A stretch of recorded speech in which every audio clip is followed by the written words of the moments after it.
खाना तुमने बहुत स्वादिष्ट बनाया है। आज तुम क्या सच्ची बताओ, तुम रोज ही इतना बढ़िया खाना बनाती हो कि उंगलियां चाटते रह जाओ। अच्छा एक काम कर बेटा, मेरे लिए ना एक गर्मा गर्म रोटी और सेक ला। वो क्या है ना, पेट तो भर गया लेकिन मन नहीं भरा। अच्छा बहू, अब जब तू रोटी सेकने जा ही रही है तो एक करारी सी रोटी घी लगाकर मेरे लिए भी लेते आना।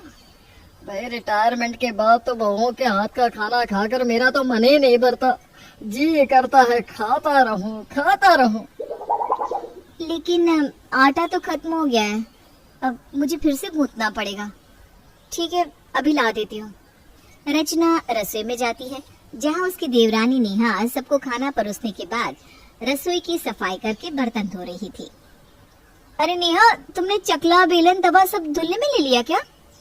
हाँ भाभी, मैंने सोचा जल्दी जल्दी काम निपटा लेते हैं, फिर हम भी सुकून से खाना खाएंगे। और अभी सबके खाने के बाद अगली शिफ्ट के बर्तन भी तो धोने होंगे ना। एक शिफ्ट खत्म होगी तभी तो अगली शिफ्ट लगेगी ना। मतलब क्या कह रही हैं आप भाभी? कुछ नहीं, तुम सब जल्दी से धोकर दे दो, मम्मी जी पापा जी को एक रोटी और खानी है। क्या? अभी तो मैं सबसे पूछ कर आई थी कि किसी को रोटी चाहिए क्या?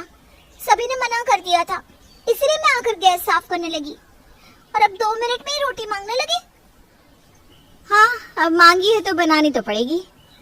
अब रोटी बनाऊंगी तो फिर से गैस और प्लेटफॉर्म साफ भी करना पड़ेगा, तवा चकला बेलन परात सब धोकर रखना पड़ेगा।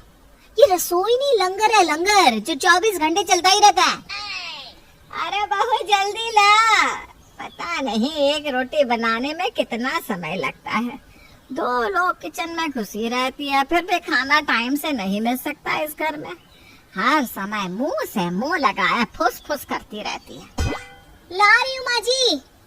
रचना जल्दी जल्दी रोटी बनाकर सास ससुर की थाली में रखने लगती है।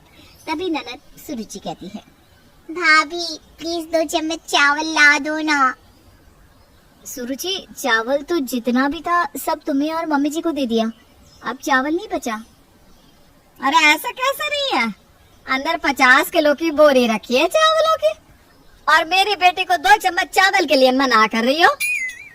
देख लो माँ, भाभीियों के राज में तो दाने दाने को तरसना पड़ रहा है। मेरे तो निवाले तक गिन रही है भाभी। अरे खड़े खड़े मुंह क्या देख रही है, जाकर एक मुट्ठी चावल चढ़ा देना। अरे तेरे कौन सी बहुत मेहनत लग रही है, चावल तो कुकर 5 मिनट में बना देगा। नेहा लाओ कुकर इधर दो, चावल बनाने हैं। भाभी क्या फायदा हुआ मेरा बर्तन साफ करने का, आपने वापस सब कुछ झूठा कर दिया। अरे तो क्या कर सकते हैं, इस घर में हमारी मेहनत किसी को दिखाई कहाँ देती है। खाना कुकर बना देता है, कपड़े मशीन धो देती है, और हम दोनों दिन भर एक टांग पर खड़े झक मार रहे होते। अरे लाना नेहा, फिर से कर लेते, कोई बात नहीं। भाभी ये ना हमारे घर का रोज का ड्रामा हो गया है। जब हम काम खत्म करके निकलने को होते तभी किसी न किसी को भूख लग जाती है।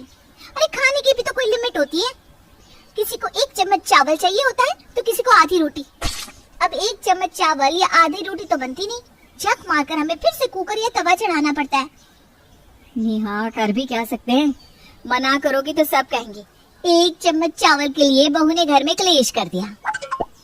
वैसे भी मैं अभी सुरुचि और मम्मी जी के अनमोल वचन सुनकर आ रही हूँ, तुम्हारी भी सुनने की इच्छा है तो जाओ घुमाओ अंदर। रचना और नेहा परिवार की 2 सुंदर सुगर बहुएं हैं, दोनों मिलजुल कर बड़े प्यार से सारा काम निपटाती हैं। इनके बीच में काम को लेकर कोई झगड़ा नहीं है, ना ही कोई ईर्ष्या की भावना है। अब आप सोच रहे होंगे कि वाह भाई वाह, अगर देवरानी जेठानी प्यार से मिलजुल कर काम कर रही हैं, तब तो इनके जीवन में रस ही रस होगा, मधुर रस। तो मैं आपको बता दूं, ऐसा बिल्कुल भी नहीं है। कलेश तो भाई सबके जीवन में होता है, बस उसका रूप अलग अलग होता है। नेहा और रचना जितनी भी कोशिश कर ले, उन दोनों के ज्यादातर काम यूं ही अधर में लटके रहते हैं। कभी वो बच्चों को होमवर्क नहीं करा पाती, तो कभी कपड़े प्रेस नहीं कर पाती, और इनकी अस्त व्यस्त जीवन की सबसे बड़ी वजह है इनके घर का किचन, जो दिन भर इन दोनों को काम में उलझाए रखता है। रचना और नेहा दोनों 2-2 बच्चों की माँ है। सास ससुर और ननद को मिलाकर कुल 11 लोगों का परिवार है इनका। लेकिन इन 11 लोगों के परिवार में खाना बनाने और खिलाने में ही नेहा और रचना का अधिकतर समय खत्म हो जाता है। सिन्हा परिवार जो एक बार डाइनिंग टेबल पर बैठ जाता है तो फिर वो जल्दी से उठने का नाम नहीं लेते। पहले एक रोटी, फिर एक और रोटी, फिर थोड़ी सब्जी और फिर सब्जी को खत्म करने के लिए एक और रोटी। इनका रोज का यही क्रम है। अब इस दिन भर चलने वाले लंगर से दोनों बहुएं बिल्कुल तंग आ चुकी है। भाभी, हमारा पूरा दिन रसोई में ही बीत जाता है। कभी कभी तो मुझे ऐसा लगता है कि मैं इस घर की बहू नहीं रसोइया हूँ। बात तो तुम्हारी 100% सच है नेहा, लेकिन क्या करे समझ में नहीं आता। इन सबको कैसे सुधारें? खा खा कर सबका वजन महंगाई की तरफ बढ़ता जा रहा है, लेकिन इन लोगों को कोई चिंता ही नहीं। अरे खाना बना बनाया मिल रहा है तो क्या 4 दिन का खाना एक ही बार में खा लेंगे? बिल्कुल ठीक कहा भाभी, अब तो बच्चे भी बड़ों की देखा देखी करने लगे हैं। नेहा, मेरे पास ना एक आइडिया है। अब लगता है बेशर्म बनने का समय आ गया है। रचना नेहा को पूरी योजना समझाने लगती है। अगले दिन सुबह की चाय के बाद, मम्मी जी लाइए, आज आपकी शुगर चेक कर देती हूँ। अरे क्यों भाई, मुझे क्या हुआ है?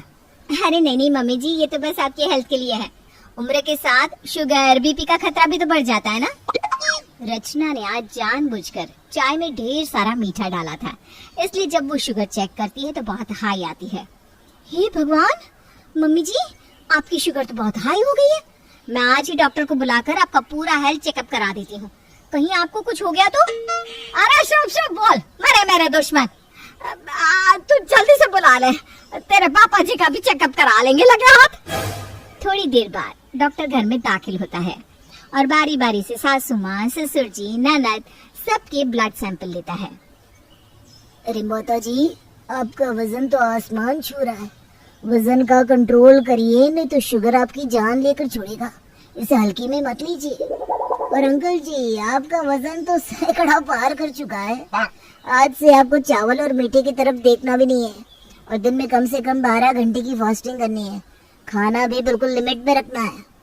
हाय राम, ये डॉक्टर तो हमारे खाने के पीछे ही पड़ गया। माता जी, बुढ़ापे तक स्वस्थ रहना है या फिर इंजेक्शन पर जीवन चलाना है? शुगर का इंसुलिन के अलावा कोई इलाज नहीं है। एक बार अगर शुगर लिमिट से बाहर हुई तो हर बार खाने से पहले इंजेक्शन लेना पड़ेगा।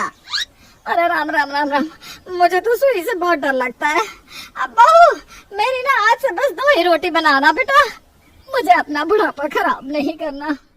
शाम के समय सबकी ब्लड रिपोर्ट लेकर डॉक्टर साहब फिर से घर आते हैं। मैंने कहा था ना माँ जी, आपको शुगर की शिकायत है।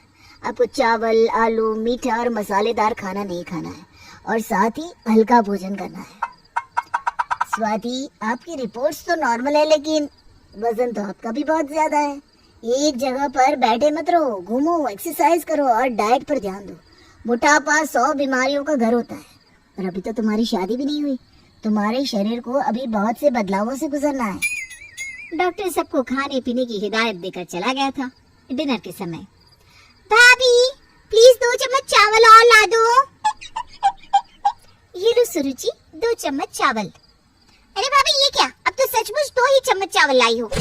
हाँ, आज से आप सबकी डाइट का ध्यान रखना है ना, इसीलिए 2 चम्मच चावल मिलेंगे। थोड़ी देर बाद, अरे बेटा आधी रोटी और ला दे, गर्मा गर्म लाना। माँ जी, आपने तो 2 ही रोटी बनाने के लिए कहा था, तो मैंने 2 ही बनाई है। और आज से सबको अपनी डाइट कंट्रोल करनी है ना, इसलिए सबका खाना बनाने के बाद किचन बंद कर दिया है। डॉक्टर की बात भूल गए या फिर याद है आप लोगों को? अब भला डॉक्टर की बात को कोई कैसे टाल सकता था, इसलिए मन मार कर सब अपना अपना खाना खत्म करके उठ गए। आज पहली बार नेहा और रचना ने भी समय से खाना खाया और अपना काम खत्म करके कमरे में पहुंच गई। रचना के इस आइडिया से कुछ ही दिनों में घर में सबकी आदत और सेहत में काफी सुधार आ गया था। मम्मी